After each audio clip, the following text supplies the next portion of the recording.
Abbiamo bisogno dell'aiuto dello Stato. È la disperata richiesta dei familiari di Marco Zennaro, l'imprenditore veneziano 46enne detenuto in Sudan dal 1° aprile, nella capitale Khartoum. Marco, titolare della Zennaro Forniture Elettriche, è detenuto in commissariato con l'accusa di una presunta truffa ai danni di ditte locali. L'arresto, fa sapere il fratello, è arrivato dopo la denuncia di una persona che con lui non aveva alcun rapporto contrattuale diretto e che, forte delle strette relazioni con potenti miliziani sudanesi, ha fatto un uso distorto della denuncia penale per costringerlo a pagare in cambio della libertà. Un pagamento importante, prosegue il fratello, era già stato fatto in virtù di un accordo seppure storto sotto minaccia armata e psicologica, sottoscritto fra Marco e il suo partner commerciale.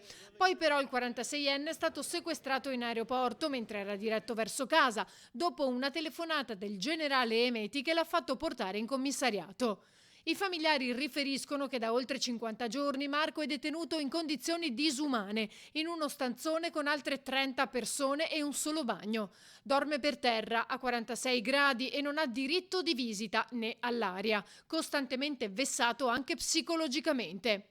Gli arresti non sono mai stati convalidati da un giudice, nonostante siano passate parecchie settimane e manchi solo la firma del procuratore generale, conclude il fratello. L'ambasciata italiana ha sensibilizzato tutte le istanze possibili in Sudan, richiedendo il rispetto dei diritti del connazionale in termini di condizioni sanitarie, di sicurezza e di protezione, perché si giunga in tempi brevi a una soluzione. Sono le parole dell'ambasciatore italiano in Sudan Gianluigi Vassallo, mentre i familiari si appellano al ministro degli esteri Di Maio perché riporti a casa Marco, anche in virtù del fatto che il partner commerciale che era chiamato a testimoniare è stato trovato morto annegato nel Nilo un giorno fa.